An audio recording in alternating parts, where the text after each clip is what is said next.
Welcome everybody. I am so excited about today. I want to thank everybody for joining us live today. This is a special treat. For the first time, we've done our HR Summer School lunch breaks. This is going to be our first time actually streaming live. So we've opened this up thanks to the great people and team over at UKG.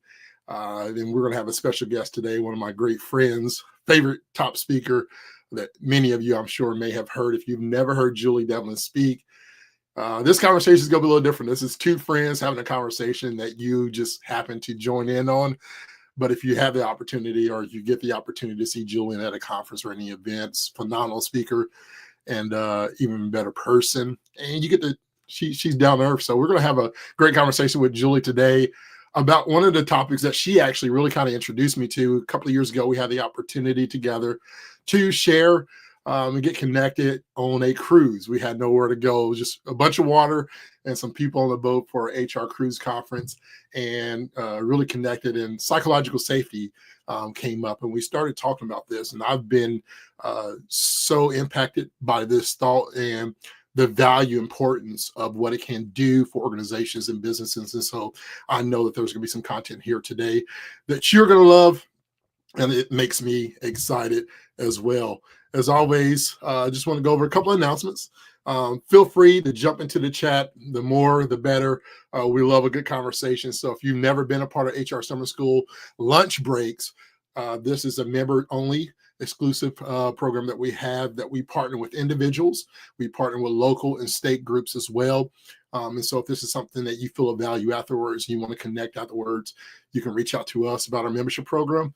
We'll share that link and everything at the end today. But as I said, beyond safe spaces, psychological safety as a business advantage, Julie and I are going to dive into that today and cover a lot of different things. And I'll share some points here before we get into that conversation.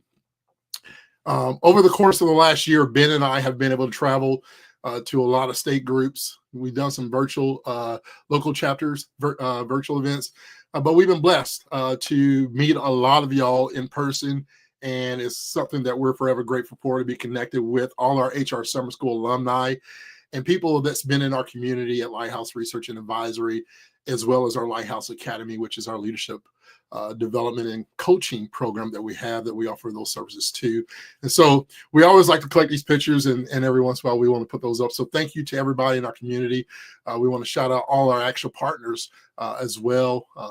Thank you to those partners who have been part of this program. North Dakota State, the whole state of North Dakota has shown love and been connected for the last 2 years.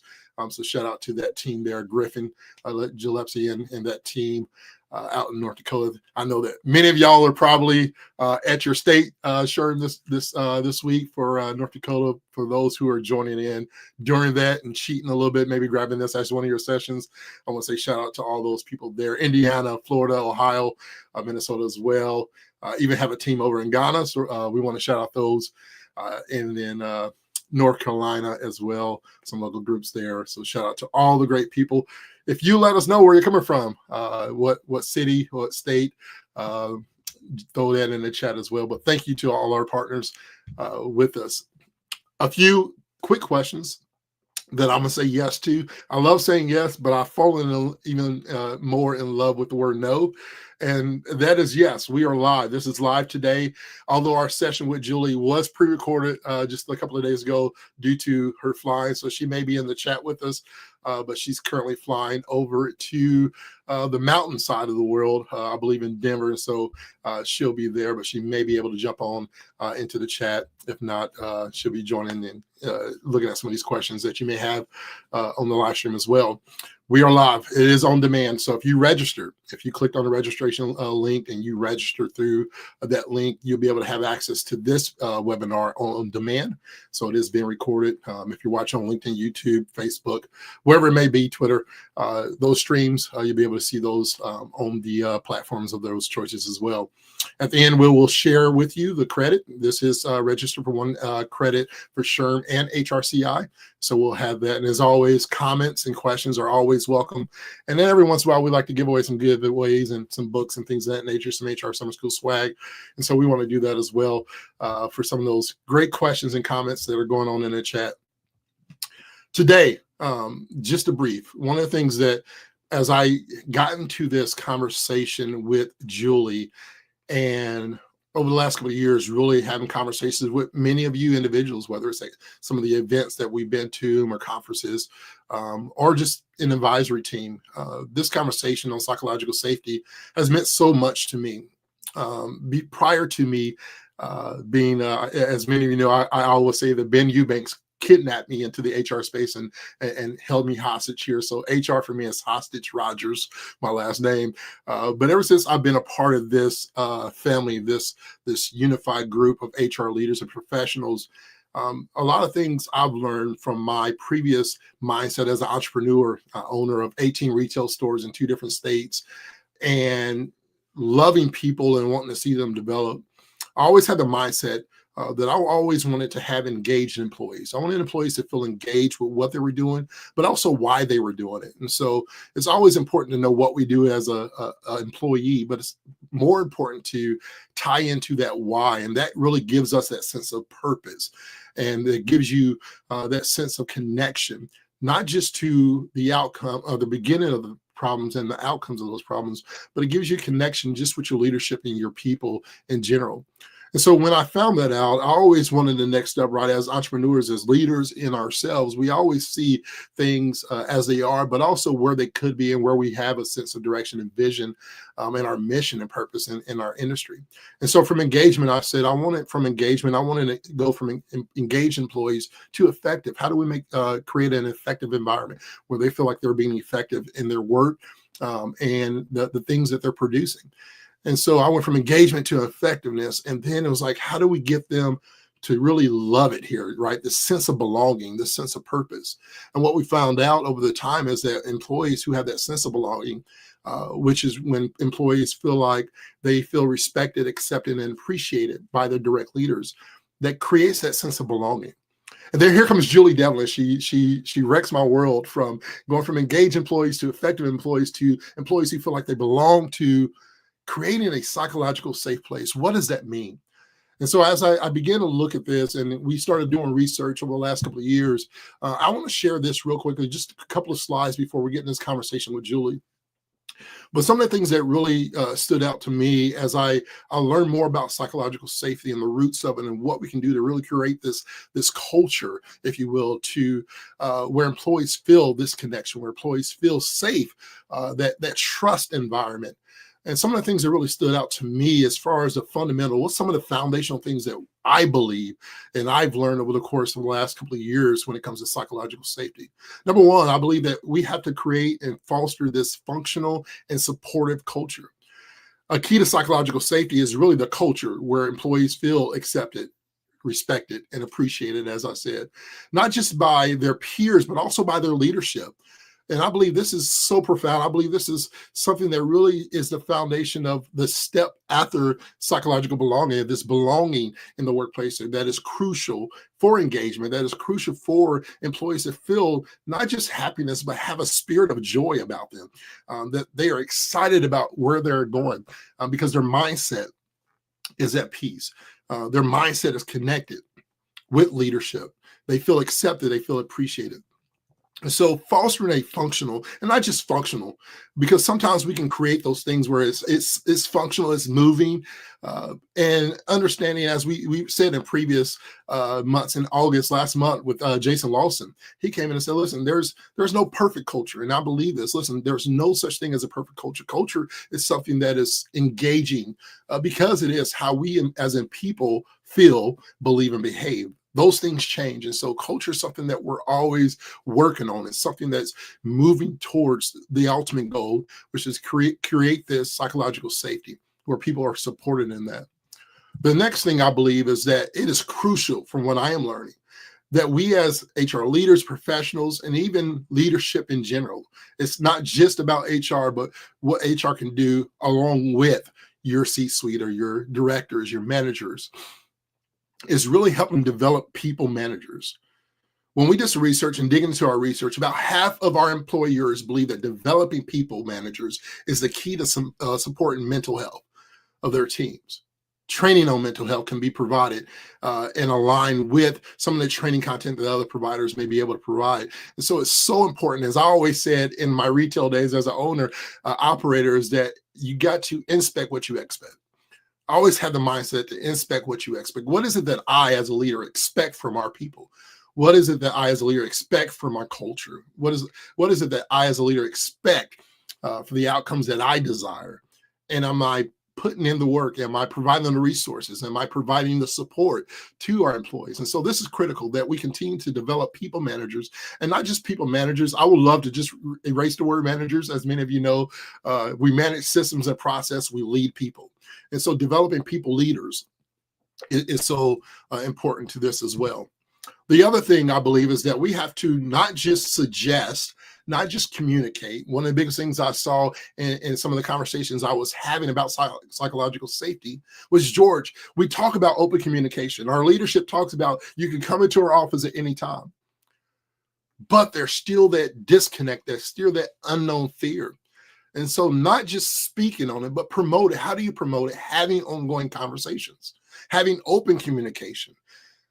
It could look like you going to some of your employees or some of those who are underneath your leadership that are trusted to be underneath your leadership and asking for feedback, asking for suggestions, and then communicating how important those words are, communicating how important those thoughts are, and really putting value behind those things. So promoting open feedback, promoting open communication, employees need to feel that they can share their ideas, that they can share openly their suggestions without feeling as that there's going to be some repercussions, if you will, because those things lead to people and employees holding back and eventually leaving. Frontline staff who were asked for feedback more frequently are 2 times more likely to recommend their employer, right? So listening to employees needs to take a stand, needs to be visible, needs to be timely, and to have that consistently is important. What you consistently do will grow. And so you want to be consistent at those things. The other thing that stood out to me, and this is the last one I want to share before we jump into this conversation with Julie, is the value and the importance of mental health as a job skill and a retention factor. Again, mental health as a job skill and a retention factor, because job stress, whether we see it, whether we hear it, whether we understand the realities of it, many of us, especially in the HR space, we wear this hidden mask where we are strong, that we're here for people, that we show up for others. And as I've often said, and you've heard it many, many times before, you cannot give from an empty cup. And so understanding how job stress and burnout can be a significant factor in why people quit. It's a top factor, not talking about compensation and all the other reasons, but significantly about the health of your employees and even yourself. As I said, we take care of others, but we also have to take care of ourselves. So being able to not just manage, but lead and discuss the importance of mental health, to discuss the importance of stress and how it can increase the effectiveness and the outcomes of production and performance of your employees is key. Employers acknowledge strong ties between learning, workplace well-being, and mental health. And these are some of the key factors that I believe, and I'm hearing from people just like you, that this is important. This is a matter that has to be taken into consideration. Workers also believe in this engaging in mental health and the benefits of mental health are 51% more likely to rate their mental health as excellent or very good. And so having this as an opportunity is so important. A bonus because I love you so much, and I was going to share this at the end, but I believe this is something that's very, very important. And I've talked to a lot of people, been in a lot of our suppliers and vendors booths, had a lot of briefings, and one of the things that's so important is having the technology that is capable of being able to help you do this. Organizational agility and HR technology is key. 90% of future-ready firms state that HR technology is a critical enabler of their organization's agility. So this is vital as well. Having the right tools, having the right resources, as I mentioned earlier, having that support and that flexibility to do so is even greater. So having those things is important. If you don't have a great HR tech solution or you need those things, I would love to give some advice on that as well. So That's just my 5 or 6 things that have been a highlight when it comes to psychological safety. Now, I want to dive into this great conversation that I had with Julie, and I want to share this with y'all. And so I know this is going to be a blessing. Me and Julie Develin, here we go. Hey everybody, this is George here, and I'm sitting down with one of my great friends, and I'm glad that she's here. And Julie, just introduce yourself, let everybody know who you are, what you do, and I'm excited about this conversation, my friend. Oh, George, getting to have a conversation with you on camera, off camera is a highlight of my day.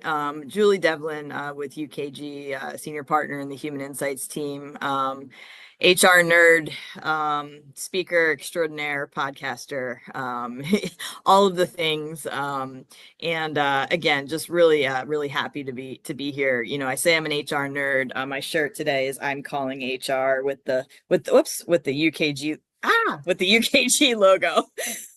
Which But orb is it on? yeah, which are well, with the camera, it's like, where are we? But Yeah. yeah, no, the I'm calling HR thing I think is funny. So hopefully y'all get a little laugh out of that.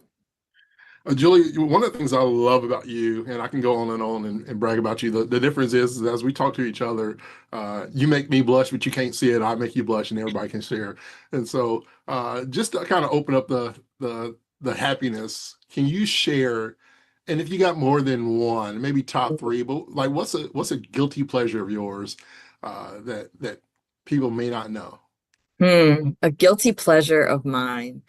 Well, George, I mean, interesting question. I feel like I can take this two ways, right? First one, I think about food.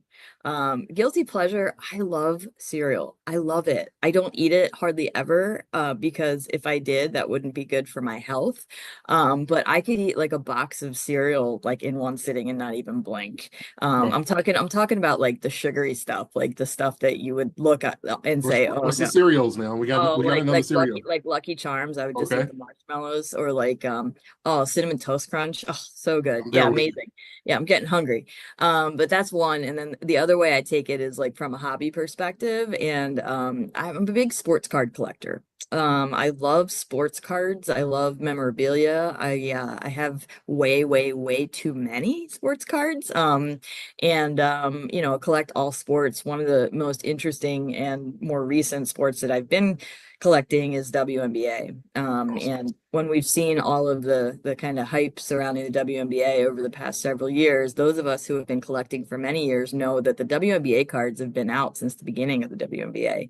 It's Yeah. just people haven't really been focused on them until now. And now you're seeing cards that are selling for tens of thousands of dollars. Caitlin Clark cards, that kind of thing. So yeah, Yeah, yeah. Caitlin Clark here in the hometown. Hopefully, the season's wrapping up, literally wrapping up, and playoffs is about to begin. So hopefully, Caitlin comes back, and I will be happy with a Yeah. second round. But we deserve a championship after all the injuries we had here. Now, Julie, you didn't mention something, and so I'm just going to kind of poke the bear. All right. You talk about your sports cards. I'm like a Trix Fruit Loops type of cereal guy. I love Cinnamon Toast Crunch. That's probably my number one. Uh-huh. We will be good because I will give you all the marshmallows. I'm not a Lucky Charms person. I don't like marshmallows for some reason, but you have this obsession, and I don't want to call it obsession because you know how I am about shoes. It's more of a passion. Hmm. What is it about swag that keeps you wanting more? When you go to events, or when George, you go to an office, like I know you're at the office I and you am. like to pick up I shirts and visit the marketing team. What is it about I swag that makes you want I more? don't know. I think part of it is working for UKG, working for the organization. You feel like you're part of a team. Yeah, So when you're on a team that you love to be on, and you love the people that are on your team, your colleagues, and uh the message that your organization brings to the world, and the products, etc. You want to rep that team. So anytime I see swag, I'm like, yeah, give me all the swag, right? I'm like, but I will say this, George, when it comes to different events and, that kind of thing, over the years, I've gotten a lot better at being more selective on what swag that I take. Here's why: because there's only so many pens you can have, right? There's only so many pairs of socks you can have too. But now I take useful swag. And in my opinion, some of the most useful swag that organizations can give away Toothbrushes and toothpaste, Oh, especially I like that. especially as someone who travels a lot. Yep. 100%. And UKG, we gave away some of those kits for several shows. So Yep. yeah. Yeah. Well, now that we know a little bit about Julie, let's kind of dive into this conversation. Mhm. We're getting the opportunity here in a month to speak at Michigan's SHRM on this topic, and I thought, man, there's no better way to really expose this and get this in front of our HR summer school lunch break people. And so I just want to kind of dive into this whole psychological safety. You were the reason, you were the person, the one that kind of got me on this topic, and I've just been all over it since. Because it's like the separation, there's a difference, right? Going from engagement to belonging. I was really stuck on that belonging piece. And you're like, George, something that's not been talked about is psychological safety, Mhm. and really exposed me to the difference there. How do you define, like, the defining foundation? What is it that you believe psychological safety means in the workplace, and why is it so essential in organizations today? Yeah, well, that's a loaded question, right? To define psychological safety at work, I think there's a textbook definition and then there's individual definitions. The textbook definition, in my opinion, is more so it's the belief that someone can speak up and take risks and be authentic without the fear of negative consequences. Now, what does that mean, right? What does authenticity mean? I mean, if you're a terrible person, right, that's not what we're going for here, right? How can you be your true self and bring your full self to work, and have your employer sort of applaud that, right? Have your employer not push back on being who you are and try and fit you into a mold that maybe you don't quite fit into. The way I see it is, if you want to take an example of what psychological safety would look like, it would be bringing up an idea in a meeting with higher level individuals than yourself and not having that idea immediately shut down. Or it could be the feeling that you can bring up that idea in the first place. So it's being able to be yourself, take initiative, and have your opinions and considerations considered, without the fear of immediate negative consequences, or that you wouldn't be that you would just be shot down and sort of embarrassed, right? So I think a lot of times, or people get uh discouraged because that's how they're treated, from an HR perspective, especially. Having been a former VP of HR for 17 years, I've lived the life. Thankfully, I had awesome leadership who valued HR, valued my opinions, gave me that proverbial seat at the table. However, I know there's a lot of folks who don't have that luxury. So HR has been told no so many times, that oftentimes we just stop asking. And that is the opposite of psychological safety. Yeah, you get to this point where, like, being new, I still say I'm a rookie in this HR space, but you get all these different buzzwords, right? Like, how does psychological safety not become another buzzword? Because you got many leaders that talk about it or say it. You got leaders that will say, hey, I got an open door policy, or I'm not unapproachable, like anybody can come to me anytime. But how do we really distinguish between a culture where leaders are actually embodying this, right? Because Hmm. you can say one thing, but actually living it and it being a reality. Hmm. How do you, and put yourself on the employee side of things, or Hmm. from an HR, how do you take this from just a term or a buzzword to like a reality? How do leaders do that in the HR space? Well, first they have to believe in it and it has to start from the top. And I believe that this all boils down to one thing, and it's trust. Mm, It's leaders having trust in the people below them to make the right decisions, to do the right thing, and leaders knowing when they need to step in. But on the flip side, it's also leaders providing transparency. And transparency, trust comes through transparency. And this is where I think a lot of organizations get it, I don't want to say wrong, or just maybe an oversight. It's that they do these things and take care of these things at points in time, meaning we have a big change coming up, so we're going to be transparent about this big change, right? And at this point in time, this is what you need to know, this is when you need to know it, et cetera. They do no follow-up after to find out how the change has been implemented or if people have accepted it. Oftentimes it's just doing cleanup work because people haven't accepted it, right? So it's being transparent about the things that are happening within the organization, but also recognizing the need to manage the ROI from whatever changes are being put into place.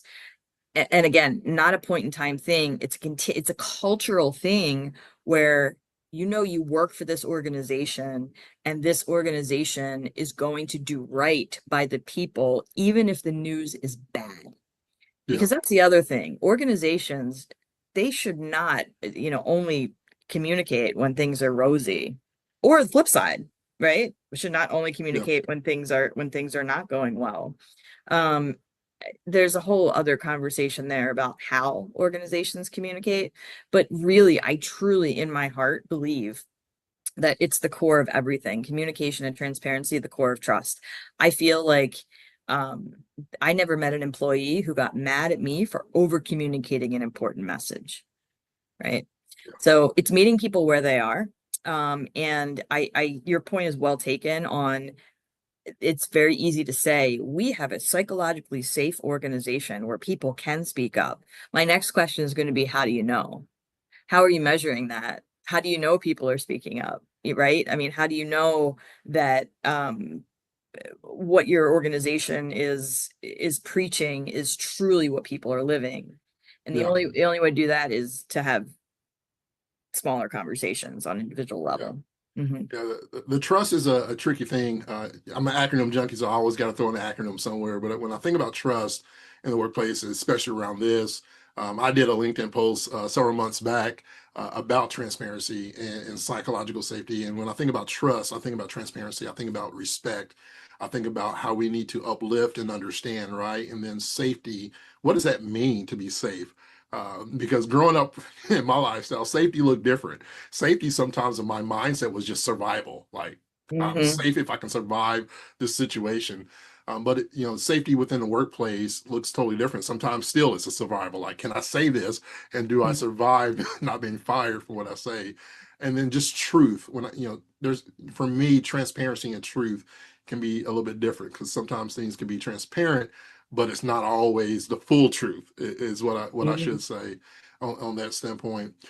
How do you gain trust? I'm an employee that's been burnt by previous leadership. Now I got new leadership in this company, same company. Just giving you a story to kind of build off of.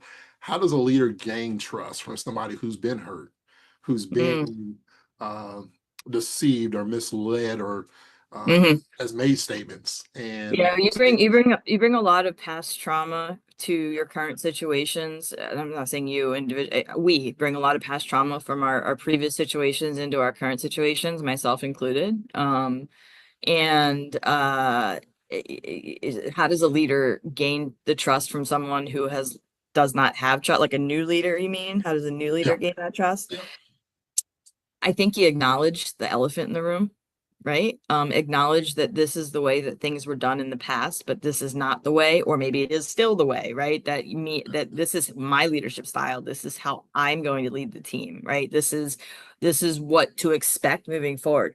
People get uncomfortable from a psychological safety perspective when they don't know what's coming next. They don't know, we as people want to have that level of comfort to where I know that everything is calm, right? I know that everything is calm and there's not going to be something that's going to be thrown in my face, right? And change everything. But unfortunately, the world that we live in, that's not the way that it is. So I feel like it's very interesting when we talk about these concepts because it's a very, very nuanced and personal thing. The way that you experience a psychologically safe workplace and the way that I experience one could be completely different. And that's a whole other conversation, which brings a lot of job security for HR because we're always going to need HR to kind of step in, right, and help mitigate these situations and feelings, right? It's all about feelings. Um, so yeah, I don't know if I answered the question, but I mean, there's no blueprint on how leaders can do it, but I'll tell you what not to do. What not to do is you just sweep things under the rug and don't talk about them, right? Um, I think the onus is also on managers, right? Managers to identify who on their team are high performers and maybe they're not performing quite as highly anymore. And what's the reason behind that? So often we can't survey that, right? You can't survey that. Why are you have to build relationships, and that's what it's all about. So, Yeah. yeah. What's the ripple effect? I'm always thinking of the domino effects of what connections do you see with psychological safety? Like, what's the positive outcomes? What do you see as, like, if you can get this thing right, if you can gain Mhm. the trust and be transparent with your people, and you have that environment where psychological safety is good, there's Mhm. ripple effects on everything, right? We can talk about the negative all day, like what not to do, but like there are some things I know, employee engagement and recognition, all those things can come to light. But what are some other ripple effects that you see connected to Yeah. psychological safety? Yeah, there are numbers. I believe Great Place to Work, which is a UKG company, they do studies on, organizations that have high trust outperform those that don't financially by, I don't want to give the wrong percentage, but a significant amount. Yeah, Higher team performance, higher adaptability, I think resilience, right? During change or crises, people become more resilient when you have a culture that is psychologically safe. More honest. I think this is also another piece of it, right? We can't assume that everyone's just going to get along all the time and it's all going to be harmonious. When there yeah, is conflict, it's solving conflict in a healthy way rather than just being passive aggressive or not having the conversation, right? So from a productivity perspective, from a retention perspective, from being an employer of choice, those are the outcomes, the positive outcomes that you're going to see from fostering the psychologically safe environment. yeah, See, the other challenge here, and I feel like when I have these discussions in front of different audiences, I have to say different things in this way. So if we're talking psychological safety, if I'm talking to HR and HR is like, yeah, I know we have to do this, but you're preaching to the choir here. yeah, My next thing is, or my next statement is going to be, well, if I'm preaching to the choir, has the choir spoken? Meaning, have you used your voice to explain to leadership, to whoever needs to know, hey, these are the problems that are happening, and also having the data to show it, right? Because it can't just be, oh, HR says. No, these are the numbers that show there's a problem here. There's a problem here, right? So I could talk about this stuff for days, George. yeah.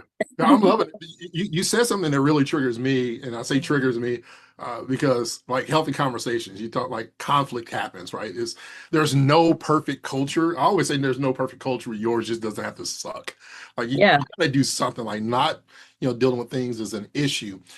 Growing up for me, in my lifestyle, like, I was trained as a child to shut up and mind my business, in a sense, the professional, standpoint, to the point where, as I got older, I didn't know how to deal with conflict, nor did I know I had permission to. So when I get in the Mhm. workforce, it was like there was no such thing as healthy conflict. It was, that's just the way it is. Like, I don't, like, Mhm. I can't talk to authority or bring something. And so you have people that have that mindset, right? Where conflict isn't something you do. And so you internally hold this up. And I just, like, I think about it, and I'm a weird person that I think about, like, conflict being a trash can that you just ball up paper. And eventually, if you don't deal with the conflict, the paper is going to end up on the ground, right? It's kind of over. Yeah. That's where things explode. How do you, that's a challenge of creating healthy conflict, like having those discussions from people who are being muted and silenced. And not just me as a man or even a black man, but it happens even for women, right? Especially when it comes to authority. Uh, I don't know if this is a sensitive subject. This is not something that was on the playlist, but you talked about healthy conflict. How do we expose? How do we, for me, unroot this healthy stigma and Mhm. mindset that we have, where it's it's our responsibility as employees to be able to have constructive criticism, and I put those in quotes, right? Mhm. As we're talking about psychological safety, what are some steps? I'm trying to get to where I want to be. Like, what are some So to have yeah, those so you mean conversations? like how do we help people learn Yeah, that it's okay to resolve conflict in a healthy way. You right. know, Because most people like me, like we're not going to come and say, "Hey, yeah. I don't know how to talk," or "I don't know how to deal with conflict." George, why you have those silent employees? They work hard, they show up. Mhm. You know stuff is bothering them, but they never bring it to the table. And it's not Yeah. necessarily because you're a bad leader. It's just Yeah, I've been that has to told, do, I think that has to do with a lot with work ethic, and also the way that people were raised to what views of work that they have and how yeah, work should be. It's funny you said that. Like, I never ever saw my parents fight, ever, right? yeah, Until they got divorced, which is yeah, so I think I that triggered that thought with me, when you're saying, conflict, and how do you deal with conflict when you're young, and like how do we experience conflict, right? um I, I'm thinking of my own journey, right, with conflict, and how over the years, uh time and experience have helped to make those conversations not easier, but help start those conversations, or find a way to start those conversations, and recognize that not everyone deals with that the same way. Conflict resolution, what organizations, I think, what HR professionals within organizations can be catalysts for better conflict resolution among teams, by providing managers the tools to understand different types of conflict, and understand that it's okay if there is conflict. Actually, it's healthy to have conflict, um, despite it being uncomfortable. I think that managers would be well served if they were to literally ask each of their direct reports individually how they deal with conflict.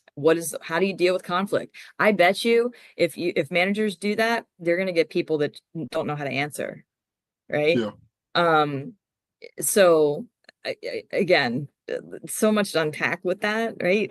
But doing nothing is not the answer. There's a huge cost of doing nothing when it comes to psychological safety, and just sitting back and thinking that it's going to fix itself. yeah. Yeah, it's one of those. I call it like the silent workforce, where those barriers where employees don't want to speak and or share or don't know how, right? And some of it's fear of consequences, and there's some, like when I got into the workforce, it was just the unknown that there was permission, and having permission to do those things or open up those doors. And for me, like my heart is now like I want to help leaders recognize what those things are, like recognize when fear or mistakes or judgments or repercussions, how it limits, the team's creativity and performance. You talked about and you brought up great places to work, and one of the things that I love in some of our research that we did at Lighthouse on some of these things in culture and belonging and psychological safety was workers at companies that had supportive cultures, that had leadership that gave them that psychological safety, were 10 times more likely to recommend their employer as a great place to work.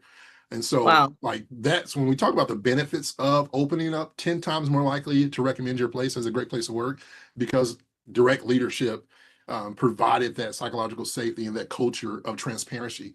And so, those are some of the things that I love when it comes to back to those unseen gaps, Julie, in your experience.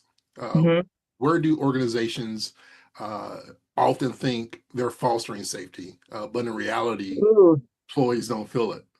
Well, by just providing like benefits, right? Without understanding if those benefits are even benefiting the Yeah, employee, right? Like, looking at benefit utilization, are they even being utilized? Do employees know that they're there? That's the other thing, right? yeah, I mean, so many, oh gosh, so many different places where organizations think that, or how about this? Just having a performance review policy in place, thinking that that's going to check a box, and that people are going to understand their goals, and that people are going to understand what their role is and how they're contributing from a purpose perspective, right? Like, how that, oh, that's the other thing, sense of purpose, right? Assuming that people understand that they understand how their role is contributing to the larger mission. hmm, I feel like oftentimes we have to explicitly tell people, this is how you are contributing. Look at the impact that you have made, because we all live within our bubbles. right? And oftentimes it's hard to see the forest through the trees there. Yeah. Yeah. Yeah, you talked about the benefits aspect. It reminded me of a story I just learned. There, a gentleman called Joe Delois. I don't know if you heard of Hot Chicken Takeover over in Columbus, Ohio area. Never heard of that.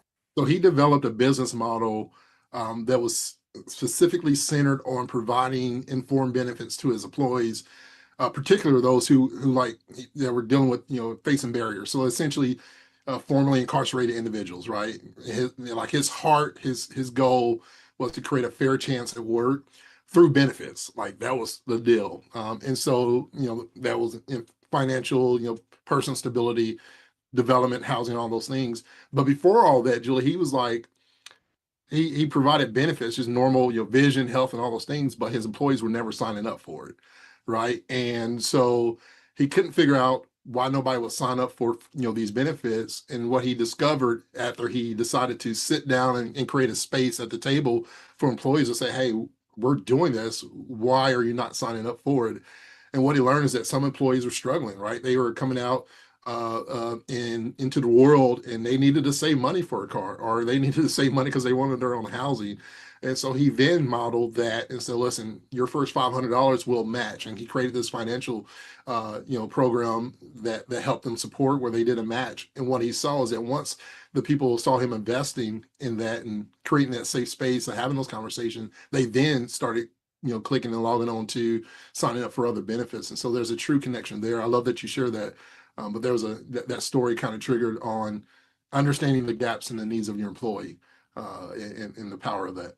100%. I used to have employees that I would offer the health insurance. They'd say, "Oh, I'm not going to go to the doctor."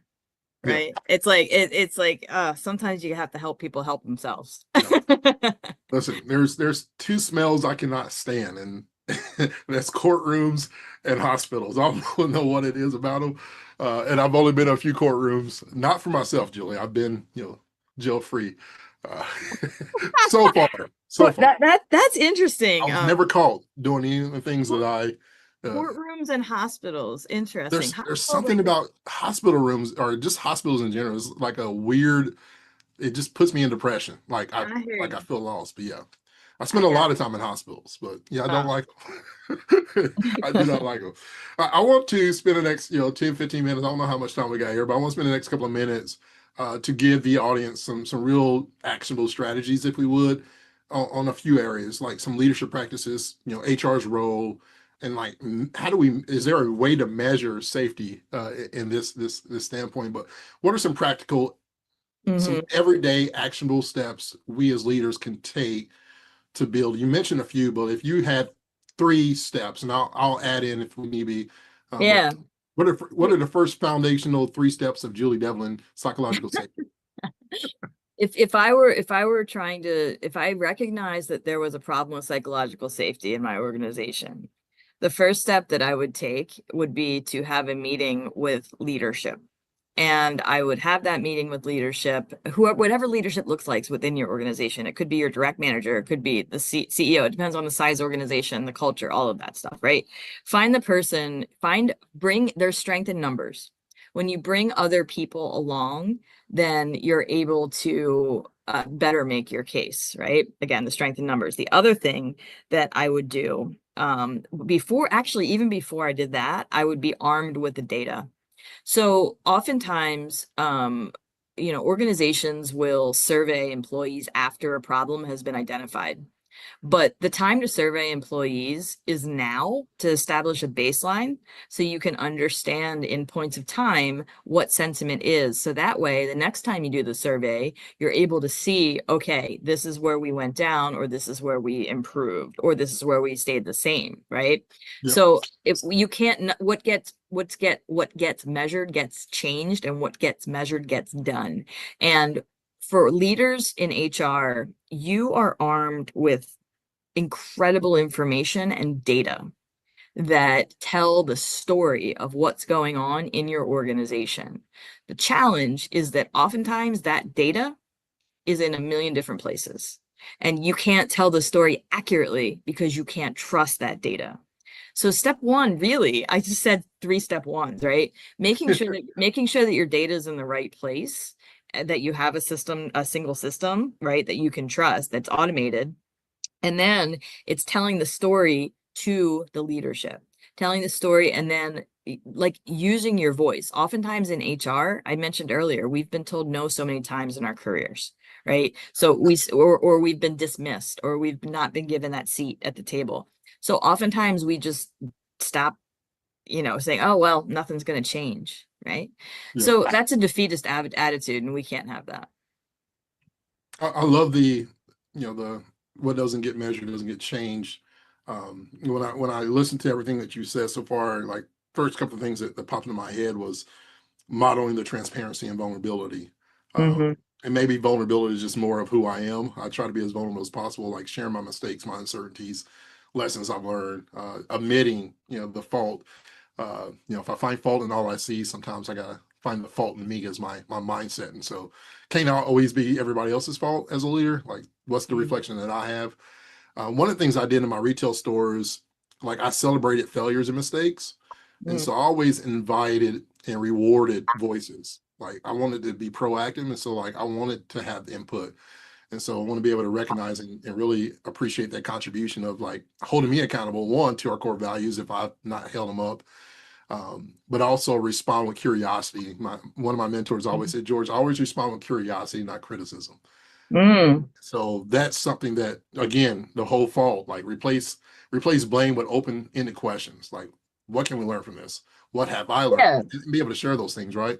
You either win or you learn. It's not Yeah, win or lose, it's win or learn. And yeah, I mean, I think that's a mentality that a really good, would be a really good mentality for organizations to take. But I find it, and I don't know how always to articulate this, George, but maybe you can help me. When you think about problems or issues with things like trust within organizations, oftentimes it's HR fix it.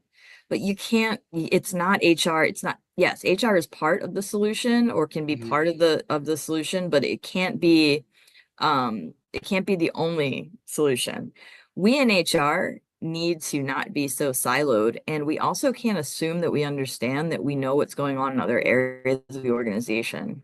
We need to make sure that we're actually being visible and having discussions with folks in other areas of the organization in order to make sure that we're understanding their unique perspectives, right? I mean, the perspective of someone that works an overnight shift, as an example, may be different than the perspective of someone that works 9 to 5 in the office, yeah, right?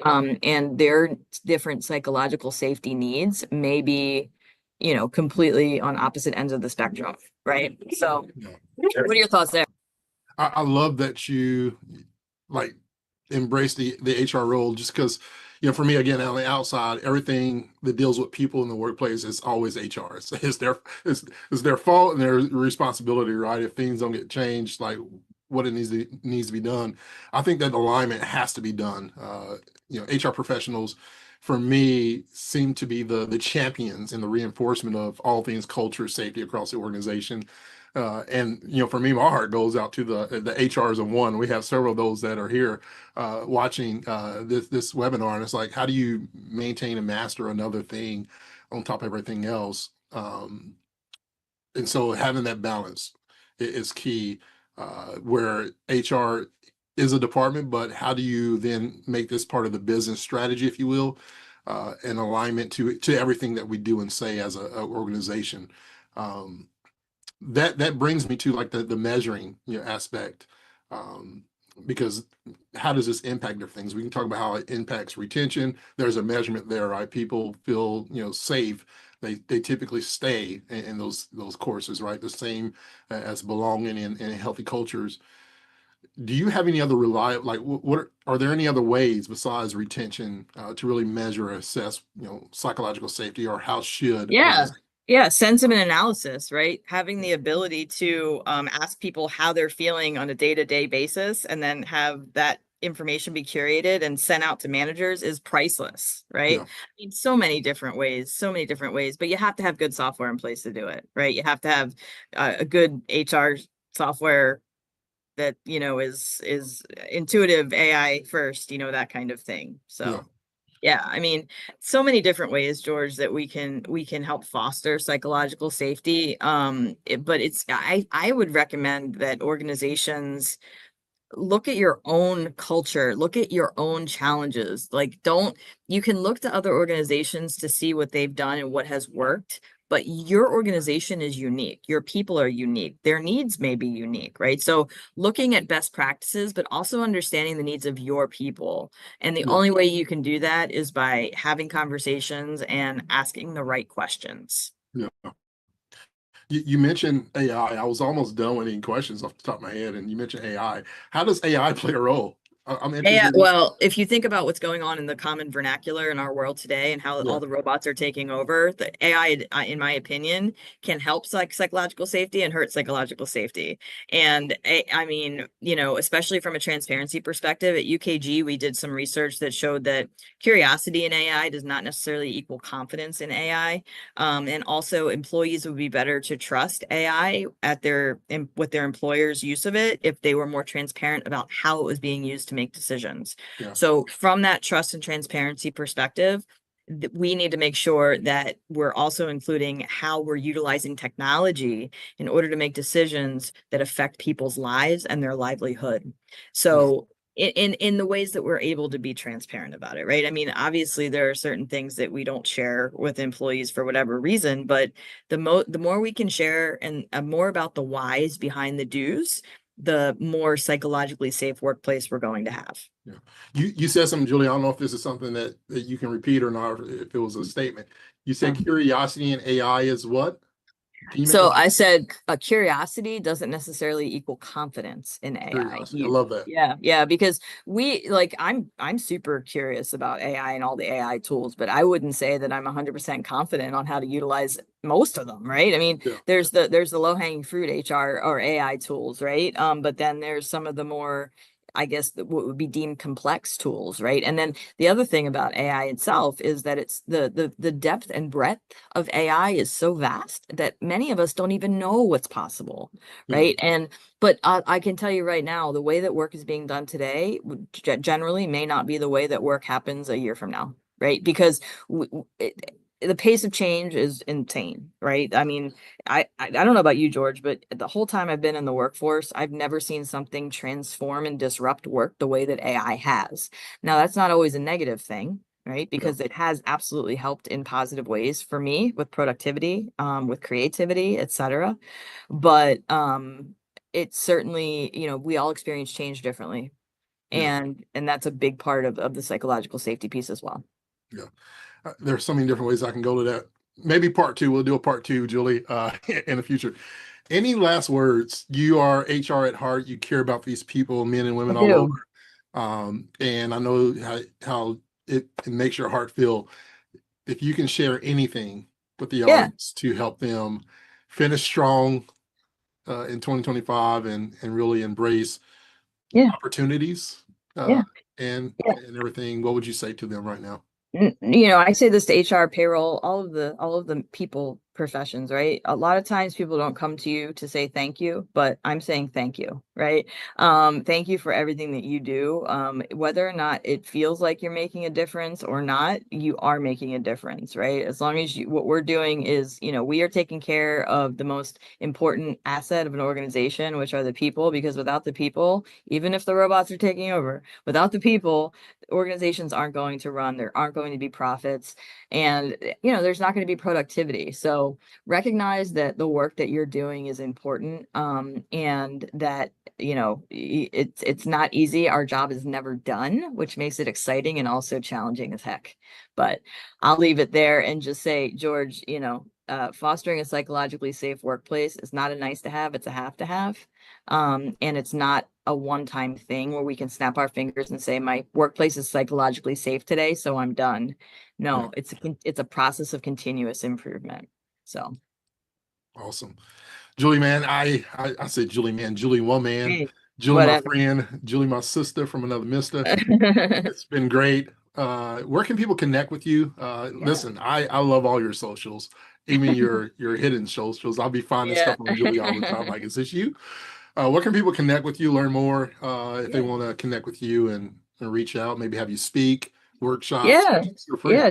Julie.devlin@ukg.com, Develin, or LinkedIn is where I spend a lot of my time, right? Connecting with people, hopefully providing value. I don't know.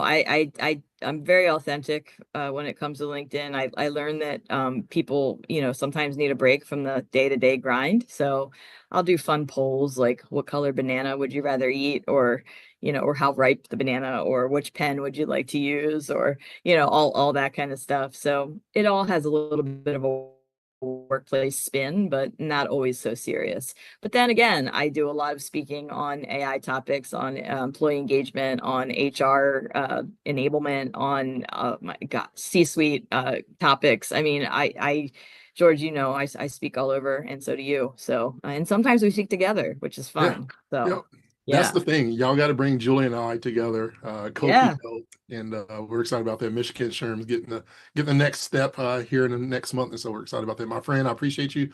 I love you. Thank you so much. And what people don't know that I know about you is that you love stickers as well. Stickers. Yes, I do. I do. Appreciate you, Thanks, Julie. George. Thanks for the time. All Yep. right. Awesome. Yeah. Thank you so much. Julie was incredible, is incredible. And as long as I've known her, she has always been incredible. If incredibleness can grow, I'm making up my own words. I think that's Julie. She's an incredible person to me. I want to shout out. I didn't catch the name of who asked this question, but I did write it down because I want to remember it. How do we foster psychological safety environments in the workplace while partnering with leadership? So I want to answer this question real quickly because I think this is a great question to ask, and I wish Julie was here to chime in on this. But I will say this: when it comes to creating psychological safety, this culture, this atmosphere, this belief. I always say it starts from the top down. Everything rises and falls on leadership.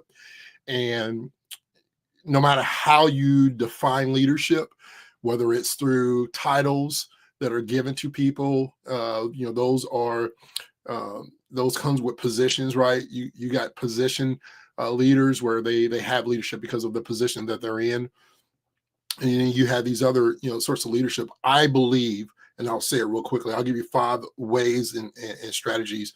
I think you got to normalize vulnerability. I think you can put learning in there. So number 1, normalize vulnerability and learning. And I think you do this with, like I said earlier, when you promote open dialogue, open feedback, encouraging questions.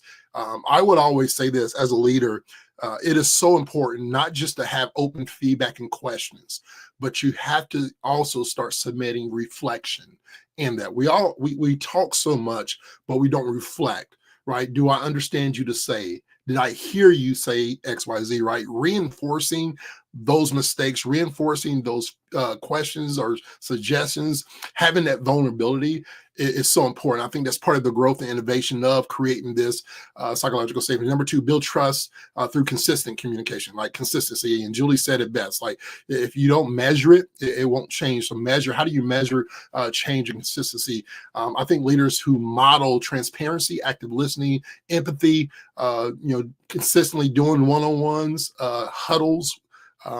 Sometimes even if you have to start doing anonymous feedback loops, that can help build that level of trust and vulnerability as well. I think recognizing and reward constructive behaviors. I mentioned that one of the things we always did, and CEO of NASA, one of the things that was changed with the new CEO of NASA that happened several years ago was nobody was willing to take risks. And so now one of the things that they change in their culture is that everybody does a round of applause on every failed mission and mistake. And what you see is that people are willing to take risks and willing to achieve some things. And the reason is that without risk, there's no reward, right? Little risk, little reward; big risk, big rewards. And so how do you celebrate those things? Something that I always believed in is that I would celebrate a failure more than I sometimes would celebrate success. And the reason is that we learn something. What can we do better? How can I, as a leader, help you achieve this goal? Or, hey, listen, that was a great risk. This is what we probably should pivot to, or some changes. And so recognize and reward constructive behaviors, things that you want to do. When you reward behaviors, those typically get repeated. And so repeat those things and help people understand, not necessarily repeat the mistakes, but repeat taking those risks. so that we can grow and continue to innovate in the space that we're in. Number 4, establish clear values and behavior expectations. Embed psychological safety into your company values, embed psychological safety and integrate these things into onboarding, into your performance reviews, into your leadership development. Number 5, implement safe feedback mechanism, right? Create channels, anonymous surveys, as I mentioned, facilitate retrospectives, right? Peer feedback sessions, peer-to-peer. Sometimes the most impactful changes that happen in companies and organizations that I've either owned and or been a part of, it was not when leadership spoke a word, but when the employees spoke to the employees. Similar to a sports team, right? Sometimes the coach doesn't need to get into the huddle and tell the players what they need to do. Sometimes that peer-to-peer, employee-to-employee conversations, creating those spaces where they can talk about their failures and mistakes and work those things out. Everything doesn't always need to come from leadership as an authoritative crackdown. Sometimes you just need to encourage your team. Hey, y'all meet, let me know what y'all come up with. Right. And so champion the champion. Who's a champion in your team that always sets the temperature? Who's that one employee that often dictates the mood of everybody else, right? That the energy person that's always doing it. Champion that person, create leadership within that person and give them the microphone, give them the reins to be able to have those voices so that all voices can be heard without fear of negative consequences. Remove yourself from that place sometimes can be very valuable as well. And so just a couple of key points. Thank you for that question. I'm not sure who answered that or asked that, but thank you so much for asking that question. That was a great question. Thank you so much. As always, real quickly, as I mentioned earlier, this platform, this is something that we do every month. Every month we have a monthly HR Summer School lunch break webinar that's totally private for our members. This is individual. This is for local groups. This is for state groups that are involved. If you're interested in joining this membership, it is a monthly, yearly membership that we have. We would love for you to be connected with that. For more information, you can contact and scan the QR code, or you can visit hrsummerschool.org/lunch-breaks, and you can get more information on that. You can also message me, whether it's on social media and LinkedIn. I'm on all platforms as well, and we appreciate that as well. Next up, QR code. So SHRM credits, here is your SHRM credits, your HRCR credits. Make sure you get those down. I'll leave those up for a second so you can grab those and be able to submit those as well. Once again, I want to thank UKG. I want to thank Julie Develin, incredible friend, for joining us. If you want to connect with Julie, she's on all social platforms. We put her LinkedIn in the chat, so you can grab that LinkedIn and connect with her as well. And we're forever grateful. Thanks again for watching this month HR Summer School Lunch Break, Psychological Safety, and how you can use this as a business advantage. My name is George Rogers. And as always, remember to champion your mindset so that you can champion your purpose. We appreciate you and we love you. 3, 2. We want to thank all of you so much for joining us on the live stream. For more information, make sure you visit. That was really good. Here we go. For more information, 3, 2. And for more information, make sure you visit our website at lhra.io. Okay, just for editor purpose, can we just try the whole thing? Thanks for joining, and for more information, go ahead. I'm rolling. You're great. Thank you so much for joining us for our live stream today. And for more information, make sure you join lhra.io for more information. For more information. For more information. For more information. Here, last try. We got it now. I'm getting hungry. Can you tell? Do you want to start this one off? No, because it's from, you want to do the for more information part? I will sure do that. All right, here we go. 3, 2. Thank you for joining this live stream. We appreciate all. Ooh. This is when Lucas is like, I just want to leave here.